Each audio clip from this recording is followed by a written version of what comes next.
And strangles his 2-year-old daughter while on FaceTime with the little girl's mother. I look at the horrific case out of Texas and the jury's verdict. Welcome to Crime Fix. I'm Anjanette Levy. I have to warn you, this case is so incredibly disturbing. A Houston jury has convicted 26-year-old DeAndre Flanagan of capital murder for the death of his young daughter. The child's grandfather told the courtroom how he and his daughter, Kirsten Watson, hopelessly watched Flanagan strangle and beat little 2-year-old Zavia while watching on FaceTime.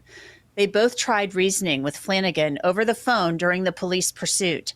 But this should have been prevented in the first place. Kirsten warned authorities several times that Flanagan was dangerous and even shared text messages of threats to harm her and her daughter. According to the Harris County Sheriff's Office, deputies were dispatched to the mother's home on 2 occasions, March 15th for a terroristic threat and March 19th for telephone harassment. Gruesomely attacked, kidnapped, beaten, stripped, and robbed.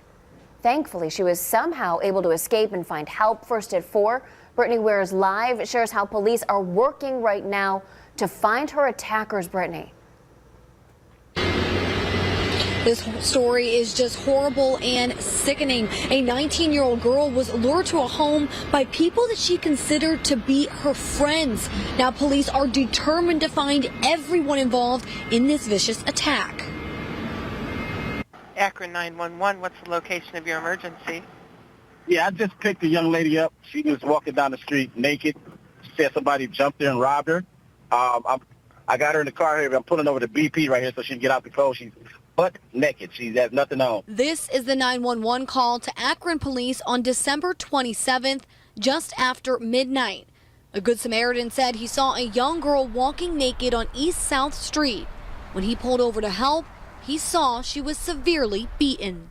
Looked like she got blood on her face. According to Captain Michael Miller with the Akron Police Department, the teenager was lured to a home on Beardsley Street.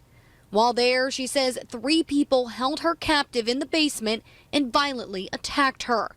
And if that wasn't enough, the horrific ordeal was recorded. A lot of facial head trauma, injury, bleeding.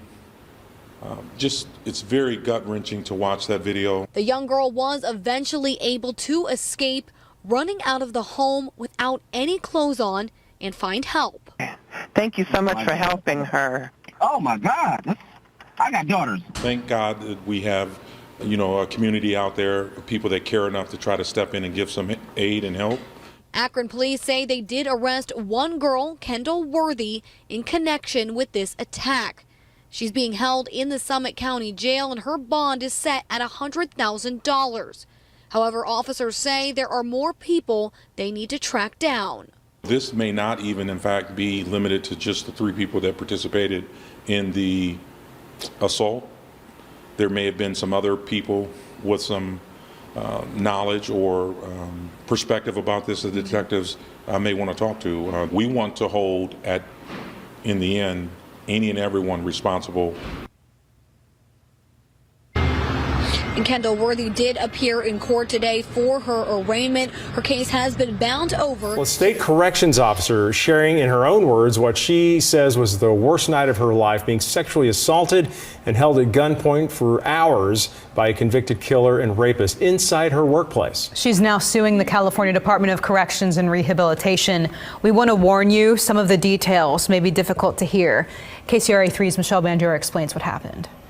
The lawsuit against the California Department of Corrections and Rehabilitation outlines the ordeal experienced by Correctional Officer Katie Jackson. My life, along with my children, my family, and my fellow correctional officers, was threatened with death if I did not cooperate.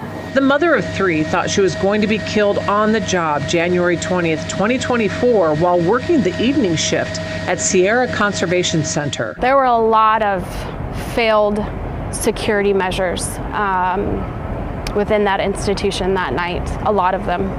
And it's heartbreaking because it could have easily been prevented, and it wasn't. The facility houses low and medium security inmates, many who train for the firefighter program. Violent offenders are not supposed to stay there. Jackson's lawyers say Robert Lawrence Ransom Jr. should have never been transferred to Jamestown because of his violent background as a killer and rapist. The California model failed. That's why we're here. It failed in a horrific manner. The lawsuit states during the evening count, all inmates were accounted for and said to be secured in their cells. In reality, the document says Ransom was concealed within a laundry cart, and officers inexcusably failed to detect Ransom, declaring the cart clear. Lawyers called this a dereliction of duty. Jackson says learning the officer's routines, Ransom disguised himself as an officer, and she mistakenly let him into the control booth. What ensued after an inmate gained access to a highly restricted area was 4 hours of the most unimaginable horrors. I was strangled, I was held hostage at gunpoint, and I was raped multiple times. Jackson says she convinced Ransom she would bring in drugs and weapons and convinced him to return to his cell. She says supervisors questioned her for 6 hours before going to the hospital, treating her as a suspect and not a victim. But she hopes the lawsuit will change the culture behind bars. You are undermined constantly at every corner, and the inmates essentially have more rights and more power than you do as correctional officers. In Sacramento, the 911 call came in as a cardiac arrest. We've learned the caller was the mother of the 18-year-old victim. We've also discovered that 2 young children were in the apartment when the murders happened. It's going to be a young male. A worried mother who couldn't get a hold of her son made a devastating discovery at his friend's apartment. Caller came to location because she hasn't heard from her son, and the apartment door was unlocked. She found her child, 18-year-old Daryl Carter, and his friend, 23-year-old Angel Price, dead on the floor of Price's apartment. We have been able to piece together some of the details through public police transmissions. Caller can see a shell casing on the floor. Baltimore County Police have not confirmed the manner of death. However, the state medical examiner's office ruled the causes of death homicide. Price lived in a second-floor rear apartment. A child's bike can be seen on the deck. Sadly, a toddler and infant, according to police transmissions, may have seen the murders. Came in to find the 2-year-old and 5-month-old babies crying. The baby is in the swing. Both adults are on the floor. Neighbors confirm Price was the mother of 2 children. Police have not released details of a possible motive or whether they have a suspect. But the apartment complex has a surveillance camera on a corner just a few yards away from the crime scene. The mother of the 18-year-old victim suffered another setback Monday. We were here when she tried to collect her son's belongings but was turned away because the apartment is still an active crime scene. Texas City, where a father and his teenage son are both dead after an accidental shooting. Fox 26's Domely Keith is live for us in Texas City. Domely, what a tragedy. Yeah, this is tragic indeed. First, 17-year-old Joshua Gonzalez was accidentally shot by his 15-year-old brother, according to the Texas City Police Department. And then their father, Julian J. Gonzalez, had a heart attack while trying to save his son's life. All that trauma and pain and questions and what if and guilt and blaming himself and all that, even though it was just a mere accident. Loved ones of Jay Gonzalez and his 17-year-old son Joshua aren't only grieving their tragic loss, but are also deeply concerned for Jay's 15-year-old son, who accidentally shot his older brother at their Texas City home early Monday morning just after 1 a.m. As their father attempted to give his dying son medical care, the father had a heart attack and died too. Because I lost a brother, I lost somebody that was dear to me. I lost my business partner. I lost a good man. I lost a lot. He's never going to be here. I'm going to be here and it's going to be empty. It's not going to be the same. I'm so sorry. It ain't going to be fun anymore. Jay Gonzalez was a well-known, well-loved tattoo artist who owned Artistic Image Tattoo Studio here in Texas City. I've known Jay at least 20, maybe 25 years. Was Jay like family to you? Oh, he is family. He's always going to be family. That's never going to change. Blood couldn't make us any thicker, like any closer. Like, he wasn't my blood family, but he was my brother. Describe how much he loved being a dad. It was all about them boys. He was a single father, so he did a lot for them. Like, everything was just for them. I know this world's going to feel it. He touched a lot of hearts.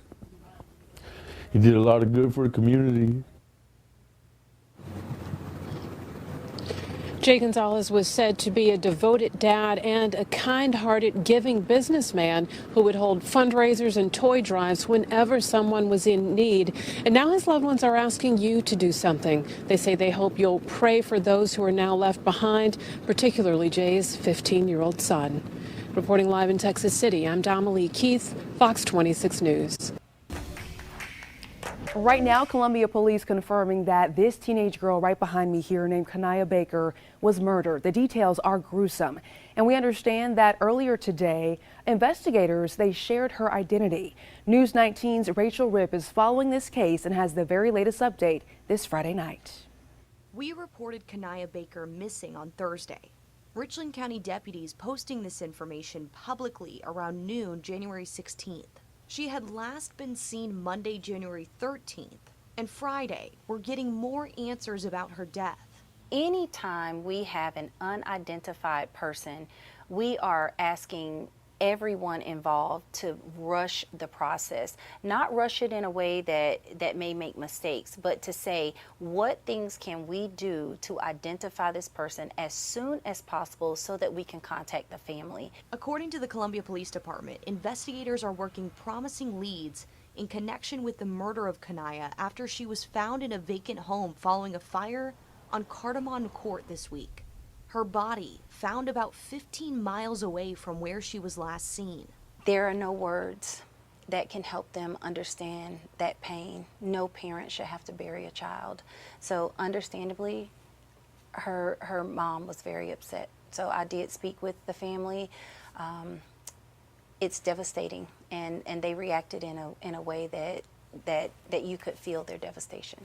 According to the incident report from Columbia Police, officers were dispatched to the house fire at 11:20 p.m. Wednesday in reference to a murder and case of arson. According to a separate incident report from Richland County Sheriff's Department, on Monday around 6:20 in the morning, deputies met with a person saying Kanaya ran away between midnight and about 6 a.m. This person said Kanaya had recently purchased a telephone and may be connected to her running away. News 19 previously reported Kanaya missing back on July 3rd, 2024 in Sumter. And Sumter police have confirmed this was the same girl. There has been some circulation on social media about Kanaya's history of maybe she had been a runaway or maybe she had, done some things. And the fact remains is that Kanaya is dead. And I don't care if she ran away 1,000,000 times, she didn't deserve to die. She didn't deserve to die. And I think that people need to be focused on that. Rachel Ripp, News 19 WLTX. And tonight, Columbia police are urging anyone with more information regarding Kanaya Baker to please give them a call. A woman has been charged with second-degree murder for the stabbing death of another woman outside a Staten Island apartment building last week. Police say 25-year-old Yasmin Thompson claimed she was acting in self-defense during a fight between a large group of women last Tuesday at a city-run apartment complex in West Bright.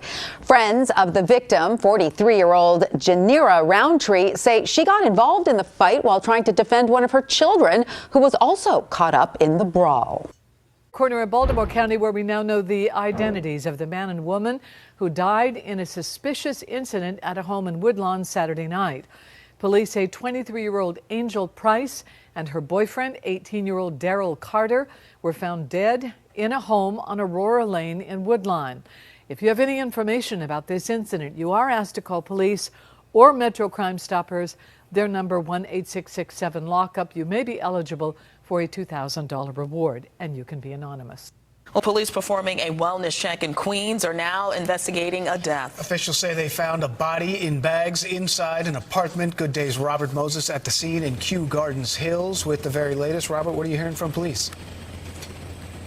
Dan and Tashani, there is still a police presence here. I just saw an officer walking around this neighborhood, and it is a quiet neighborhood at that. This street is lined with tall trees and two-story garden apartments. Certainly not the sort of place where you would envision a discovery like this taking place. Yesterday afternoon, police got a 911 call asking them to perform a wellness check at the apartment at 137-17 70th Avenue. When they got here, they found a man in his mid-50s dead under a bed, his body inside two garbage bags, one over his head, the other over his feet.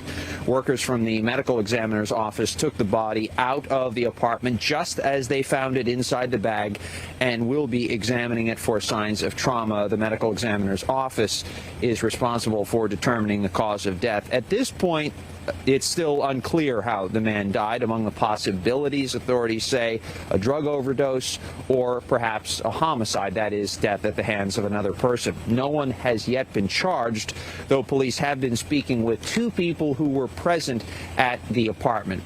I mentioned that this is a quiet and safe part of the city. The numbers really bear that out. We're in the 107th precinct, which saw just 4 murders through all of last year. Again, we want to emphasize police have not classified this as a murder at this point. They're still investigating how this man died. I'm told that they will be executing a search warrant here to gather more evidence later on today as this investigation goes on. Live in Kew Gardens Hills this morning, Dan and Tashani, back to you. Possibly more answers a little later on. Robert, thank you very much. Nearly 2 months after a young mother was murdered at a party in Baltimore City Hotel, an arrest in the case. And that suspect just turned 18, but was 17 at the time of this killing, now facing a number of charges. And those charges include first-degree murder. WJZ is live. Stefan Dingle with more on the arrest. Stefan. Hey there, Nikki and Rick. Good evening to you. Digging through those charging documents, we now know that 28-year-old Kiara Tripp was killed after being shot in her face. Police say Davion Foreman, that's the man who police arrested, who was 18 years old, was 17 at the time of this shooting. But he was arrested just days ago on his 18th birthday. And we must warn you, some of the details in those charging documents are disturbing.